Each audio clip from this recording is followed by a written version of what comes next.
नमस्कार, मैं हूं विनय सिंह। आपका बहुत बहुत स्वागत है न्यूज के विश्लेषण में। इन दिनों चर्चा में है मुगल के वंशज कौन है। झारखंड में एक महिला विधायक जमशेदपुर से पूर्णिमा दास साहू ने जैसे ही आवाज उठाई, चर्चा शुरू हो गया भाई कि मुगल के वंशज है कौन, किसको बोला गया मुगल का वंशज। लेकिन क्या आप जानते हैं कि वास्तव में जो मुगल के वंशज हैं उनकी आज माली स्थिति कितनी खराब है।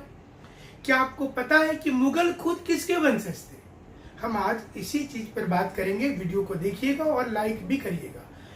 तो सबसे पहले आपको बता दें, और ये बयान भी सुनवाएंगे पूर्णिमा दास साहू का, जिसमें उन्होंने कहा है कि आखिर किसके लिए कहा कि ये सारे शब्द है, अलग नहीं समझिएगा।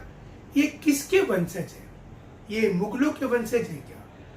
तो मुगलों के वंशज के बारे में जो हमने तहकीकात किया, सिपाही विद्रोह हुआ था 1857 में, और उस समय बहादुर शाह द्वितीय, जिनको बहादुर शाह जफर बोला जाता था, वो अंतिम मुगल सम्राट थे। लेकिन उसके कई पीढ़ियों के बाद भी आज मुगल के वंशज जिंदा हैं। उनको सरकार से पेंशन मिलता है और पेंशन के साथ साथ उनकी माली स्थिति बहुत ज्यादा खराब है। खुद अगर मुगल की बात की जाए तो मुगल खुद किसके वंशज थे?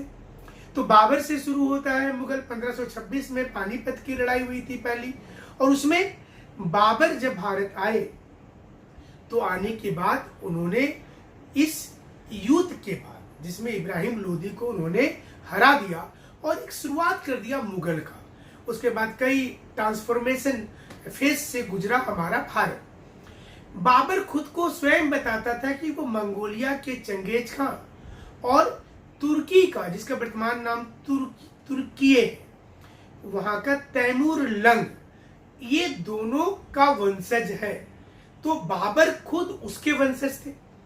एक मंगोलिया का जो मंगोल आक्रमणकारी थे चंगेज खान, और दूसरा तुर्की वाला तैमूर लंग। और वहां से बाबर आए। बाबर अपने पिता के साइड से और माँ के साइड से वहां से उनका वंशज आता है। फिर बाबर के बाद बहुत सारे लोगों का भारत में इतिहास रहा है, खास करके हुमायूं का रहा है, अकबर का रहा है, जहांगीर का रहा है, शाहजहां का रहा है, औरंगजेब का रहा है। जो अभी मूवी सुपर डुपर हिट हुआ है ना, औरंगजेब के कार्यों को दिखाया गया, और औरंगजेब भी पूरे भारत में चर्चा में आया। और जाहिर सी चीज है कि इसमें मुगलों के वंशज पर बहस शुरू हो गई। तो चलिए हम आगे बढ़े, उसके पहले सुनवा देते हैं। अब मुगलों के वंशज हमें बताएंगे कौन भीतरी है कौन बाहरी है, बताइए। इन्हें तो खुद इनको जवाब जो है हमारे राज्य की जनता दे रही है। वो अपना हक मांग रही है, अपना अधिकार मांग रही है। आदिवासी आज हमारे भाई बंधु। प्रिंस याकूब तुसी, प्रिंस याकूब तुसी जो है ये मुगलों के वंशज वर्तमान में है, और ये अकबर के भी वंशज हो गए, औरंगजेब के भी हो गए। लेकिन इनकी खुद की स्थिति बहुत ज्यादा खराब है। अगर आप देखें तो ये हैदराबाद में, और इनका जो शादी हुआ वो हुआ प्रिंसेस हमूरा फातिमा से। और मुगल वंश के वंशज में एक तो और सुल्ताना बेगम है जो कोलकाता में रहती है इस समय में। तो जो सरकार है वो सुल्ताना बेगम को पेंशन दे रही है।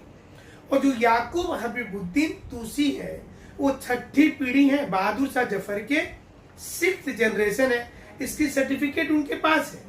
और उन्होंने तो हाल में ये भी कहा कि लाल किला, ताजमहल और भी जो पुरानी इमारत हैं मुगलों के तो है उसका, जो कि उनके वंशजों ने, उनके पूर्वजों ने बनाया था। सरकार इस पर निर्णय लेने वाली है, क्या लेगी बाद में पता चलेगा। इसके साथ साथ आपको बता दें कि उनके पति का नाम, जो सुल्तान बेगम है, उनके पति का नाम है प्रिंस मिर्जा मोहम्मद, और वो आखिरी शासक जो था उसको आप समझे तो बहादुर शाह जफर का ही वंशज था। अब आप देखिए कि कुछ वर्ष ही शेरशाह सूरी रहे, उसके बाद तो मुगल ही रहा। इतिहासकार ये भी लिखते हैं कि एक दिन एक पीर बाबा के मजार पर एक व्यक्ति को देखा गया कि वो भीख मांग रहा है। तो भीख मांगते समय उससे पूछा गया कि भैया तुम कौन हो, रात में ही भीख क्यों मांगते हो? तो उस व्यक्ति ने कहा कि मैं जो हूँ वो बहादुर शाह जफर का ही वंशज हूं। और हमें सोचिए, राजघराना मुगल किसी जमाने में कैसा होगा, आप अंदाजा कर लीजिए।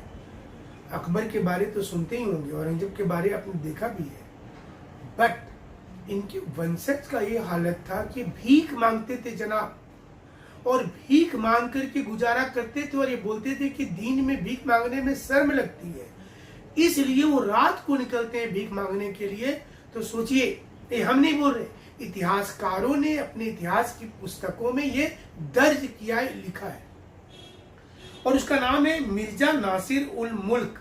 ये बहादुर शाह का पोता की बात कर रहे हैं, बहादुर शाह जफर की बेटी कुरैशिया बेगम का बेटा, जो शाहजहांबाद की गलियों में भीख मांग रहा था। तो आलम मिर्जा कमर सुल्तान बहादुर उसको बोला जाता था। अब सोचिए कि बहादुर शाह जफर, इनकी पत्नी थी जीनत महल, और उनके ऊपर आरोप था कि बहादुर शाह जफर की जो पत्नी थी जीनत महल, वो अंग्रेजों से मिल गई थी, सारी सूचनाएं देती थी। और उसके बाद ही बहादुर शाह जफर को पकड़ लिया गया था और उनको बर्मा में डिपोर्ट किया गया, जो म्यांमार है वर्तमान में।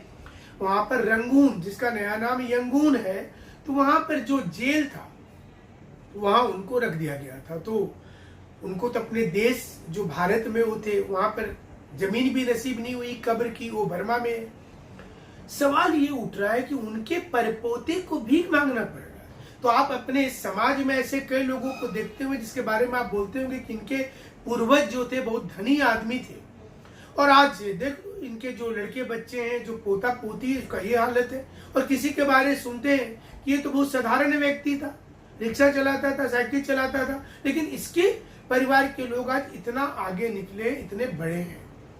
समय का चक्र है, गरीबी कहीं से कहीं ट्रांसफर हो जाती है, अमीरी भी ट्रांसफर हो जाती है। तभी तो हम लोग कहते हैं कि लक्ष्मी जो होती है वो चंचल होती है, वो बैठती नहीं है कहीं पर। सरस्वती जिसके अंदर है वो एक बार बैठ गई तो बैठ गई, लेकिन लक्ष्मी जाती है। इसलिए पैसे का आदर करना चाहिए, काम का भी आदर होना चाहिए। लेकिन मुगल के वंशज पर हम जानकारी दे रहे हैं, जरूरी है कि जिस मुगल के वंशज को लोग बोलते हैं कि नहीं हम तो वंशज हैं, हम तो वंशज हैं, भारत के जो मुसलमान हैं वो आए कहां से? तो उसमें बड़ी तादाद जो मिलेगी वो भारत के ही लोग हैं, जो ट्रांसफॉर्म हुए एक समय के बाद में। जैसे बौद्ध भी भारत के लोग जो ट्रांसफॉर्म हो गए, जो इन्होंने अपना धर्म छोड़ करके बौद्ध में चले गए, जो अपना धर्म छोड़ करके मुस्लिम में चले गए। तो मुस्लिम अधिकांश जनसंख्या की हम बात कर रहे हैं कि जो बड़ा आबादी है वो मुसलमानों का, वो जनसंख्या अगर आप देखेंगे तो वो भारत के ही है। तो जब आप बोलते हैं ना मुगलों का, जो लोग बोलते हैं सांसद तो मुगल के वंशज है, वो है नहीं। तो सवाल यहाँ पर इसलिए आ जाता है कि क्या वो मुगल के वंशज है, जो आपकी विधायिका ने जो आवाज उठाया, जो चर्चा का विषय बना हुआ है। तो चंगेज खान से लेकर के हमने ये कोशिश की आपको बताने का कि जो सुल्तान बेगम बहादुर शाह जफर के परपोते की पत्नी थी, उनका पति का नाम था प्रिंस मिर्जा मोहम्मद बदर वक्त, और मुगल वंश का आखिरी शासक बहादुर शाह जफर था। लेकिन आपको पता ही है कि उसमें काफी दिक्कत हो गई थी। अब आप सोचिए कि मुगल खुद किसके वंशज थे, मुगल के वंशज कौन है, ये तमाम चीजें चलती रहती है। तो लमसम में समझिए कि मुगल में बाबर जो था वो चंगेज खान और तैमूर लंग, जो कि थोड़ा सा मतलब भटक भटक के चलता था ये, और ये आया था आक्रमण करने के लिए तुगलक काल में भारत। और चंगेज खान जो थे वो जब स्लेव डायनेस्टी चल रहा था उस समय में भारत में इन कर गए थे कि यहाँ की संपत्ति को लूट करके जाना है। और बाबर खुद को बोलता था कि हम तो खुद माँ के साइड से और पिता के साइड से वहां से हैं, इसलिए हम इतने ज्यादा खूंखार के रूप में जाने जाते हैं। उसके बाद जो इतिहास है, आप समय समय पर उसकी जानकारी हम देते रहेंगे। लेकिन चर्चा गरम है, ये टॉपिक हम लेकर के आते हैं जो चर्चा गरम हो रहा है। तो हमारे साथ